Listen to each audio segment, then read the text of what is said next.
She has apparently written, I think it's a biography. She has totally wild stories from, very early, all the early New York rock and roll scene from the 70s, well, from the 60s on.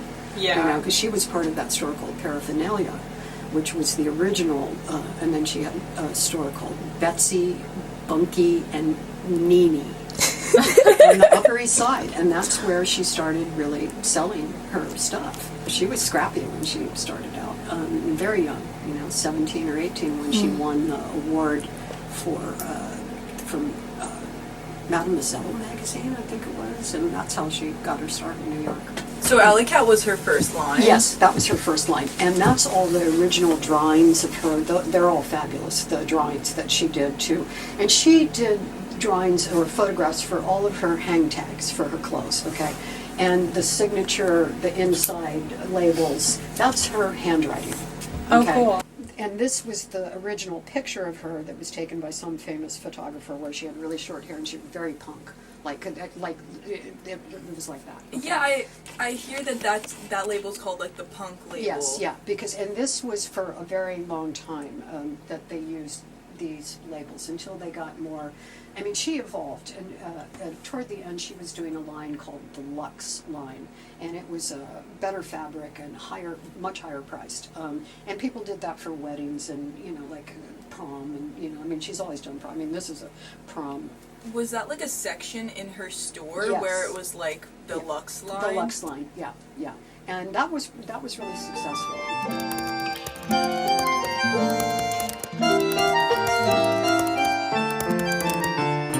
Yeah, the prom, she was always known for like girly, frilly, ruffly, lacy, promy dresses.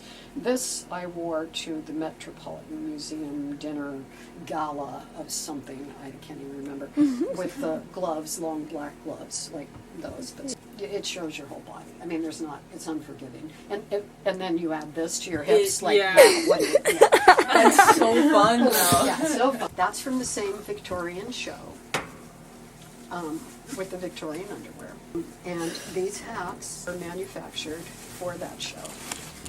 And they only added so that the model could keep it on her head. This was never seen because it was tied, behind her. Oh, okay. It was tied, and they had on these long wigs. But these hats were so amazing with them just walking down the runway, that they all had long, curly wigs on, which I probably have somewhere, like down to here. And they all had this baby doll makeup on, and then they had these, and they all just moved like dolls, cool. Really like elegant swan-like dolls. And they had these hats, and lo and behold, I ended up with this one from doing the windows. Mm-hmm. Yeah. This piece, well, I wore it as a bathing suit back when I could, I didn't ever wear it in the water. I just Lounging. walked around wherever I was. This came in black and white and pink. And so dancers would wear these. All right, dancers would come into so many dancers in downtown New York during the 80s and 90s. And they would come in and buy all the lycra and this kind of stuff to dance in, to rehearse and, dance wear. Because Capezio was really expensive and not that cool. And Betsey was I want to say she was a majorette, I think. She grew up as a majorette, but she had some kind of movement background. And so that was a lot of the reason for the lycra, because it was so, you could move really well in it. And I was a dancer at that time as well. So I got it immediately. I was like, I'm going to wear all this stuff. This was manufactured. You could buy this in the store. The hat, no. Was the outfit intended to be a bathing suit? Yeah. Okay. Yep, I think so, or dancewear. Right. They call that, this would be known as a unitard. Okay. But a short unitard. No, that's not the right term. Okay, because she would make unitards that were capri unitards, long ones that were all the way long. At one point, she made stirrup unitards. Oh my God, no one has those. They're going to come back. We've had a few, not from Betsey. But yeah. I mean, and I'm like, wow. It would take me an hour to put one of those on. She did lines of, other than the lycra. She did a lot of, and I have, this one's cool. But, and again, Empire, that was, this piece is another one that's really hard for me to let go. Oh, that one is because so cool. I'm just like, are you kidding me? That is like, amazing. I mean, I wore that, oh my God. I can't do it. I don't know, I'm almost 70 years old. Am I going to be walking around in this? I'm gonna be like Baby Jane from, yeah, like, why not? there was a unitard that went with this, okay? And it was a spaghetti strap, low back. That's so cool. Okay, I traded it. You'll love this story. I traded that unitard to a girl that I was working a shoot with. She had biked from Brooklyn, where she lived, to the shoot in the West Village, and she had on a black T-shirt from the band Swans. She comes in this T-shirt. I said, "Oh my God, you have a Swans T-shirt. That's my husband's favorite band." I said, "Can I trade you something for that T-shirt?" She goes, "Oh my God, it's all sweaty. I just biked here." I said, "I don't care. I don't care." And I said, "I've got Betsey Johnson." She goes, "Oh, I love Betsey Johnson." I said, "Okay, tomorrow I'm going to bring you like something and we'll trade, okay?" And she goes, "Okay." And she goes, "Here." And she hands me the T-shirt and it's literally dripping. And I go find a plastic bag and I put it in the plastic bag and I bring it home and wash it. And I look at my stash and go, "Oh, this girl, the unitard, the white rosebud, low back, spaghetti strap." I brought it here. That girl was like, "Ka-ching, I don't care about Swans. This is the best thing I ever saw." So what about like these T-shirts? So these are like not printed on Betsey T-shirts. Right. And, Yeah. No. Whoever made them for her, and they never got the Betsey label in them. So they weren't. She had those outsourced. She didn't have those done because I believe also that she used to at the fashion shows. That would be your lag nap. That would be your little gift that you got. You got a Betsey T-shirt. Okay. That's really cool. Yeah. So, and I think that's probably why they don't have they should have had the Betsey label in them, but somebody dropped the ball, obviously, on the thing. Would they sell T-shirts at Yes, the at the shop? store. Oh yeah. There were always T-shirts for sale. Okay, very yeah. cool. Well, because guys wanted something. Yeah.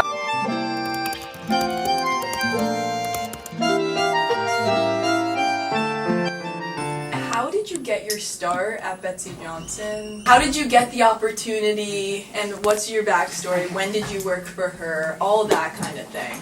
In 1986 in New York City. One of my best friends, I said, "Bobby, I need a job." He goes, "Oh, you like Betsey Johnson, right?" I said, "Oh, yeah, duh."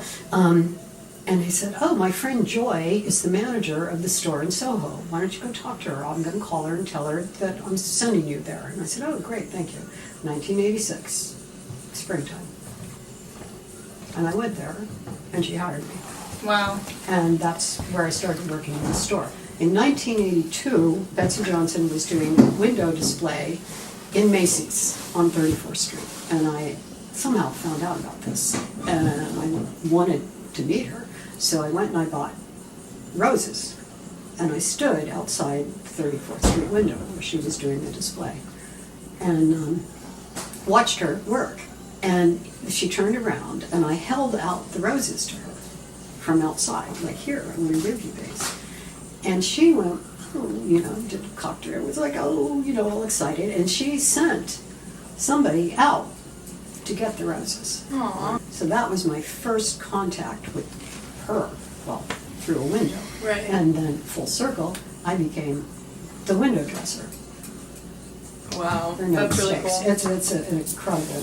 Thank you guys for asking me these questions because it's a big part of my life that I'm reconnecting, like seeing the trajectory, and, Yeah.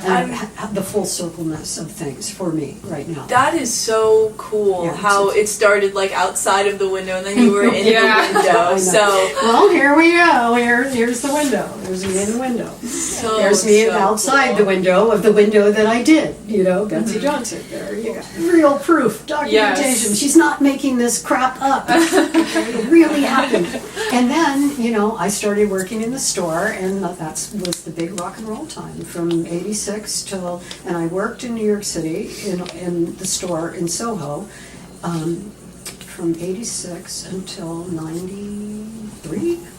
Yeah, so that was a stretch. And I started doing the windows probably in '87 or '88. So what were you doing? Were you a sales associate? Yes. How did you, what was your day-to-day as a sales associate for Betsey? And how did you, climb the ladder to be the window display? The day was, real normal sales. So you would get there and you would open the store and you would fix the racks and you would put the music on. We could play whatever we wanted. That's really I mean, that cool. was really great. So you're in there for 8 hours and you're dealing with, you're being a salesperson. And you worked on commission. Oh, okay. You worked on commission, so if you if you had a good day, if somebody famous walked in and just went carte blanche, I'll take this, this, this, and this, and you had to pick the stuff up and take them to the dressing room and help, if they needed another size, and it was all very intimate. It was a really small store, so there was no hiding anywhere, it's like, when they started to segue into having, a computer, that's when I said, no, I'm not interested, I don't want to be assistant manager, I don't want to have anything to do. I want to do that. I want to dress those mannequins, okay? And fortunately, I can't remember the exact details, but somehow I segued right into it. And then it was just natural. And I started, at that time, she had 2 stores. Yeah, 2 stores, Soho and the Upper West Side, 72nd and Columbus. And that was a really big store with a really long window storefront. And then I started doing the windows twice a month for both stores with a budget of $25 a window. That's what it was. Wow. For each window. So I got altogether anyway. And then she opened on the Upper East Side on 60th Street, and then she opened on Madison and 80th or something, way further up. So when I left New York, I was doing all 4 stores twice a month, window. Wow, that's a lot. Yeah, that was a lot. And I would work 1 day a week in the Soho store to keep my insurance. Okay? So when you were working there, what influence did Betsey Johnson, as a brand, have, just in the fashion world?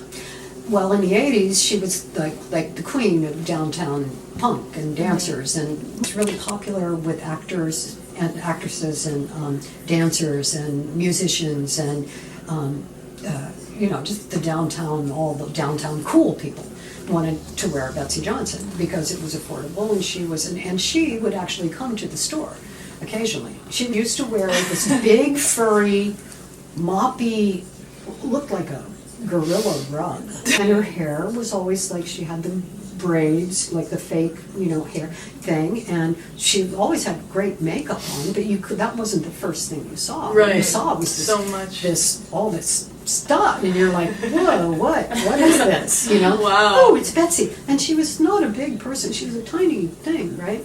When she would come in the store, and she was always really positive. Always like, oh, girls, it's so beautiful in here. Look what you put this. Oh, look how.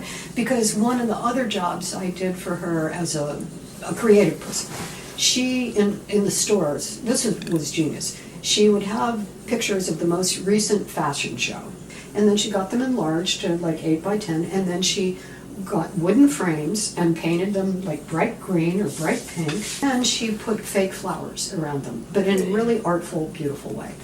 And she needed, there would be 25 in each store. Well, somebody needed to make those, because she didn't have time to make them. She made the original ones. I made them. Wow. Okay? Hundreds of them.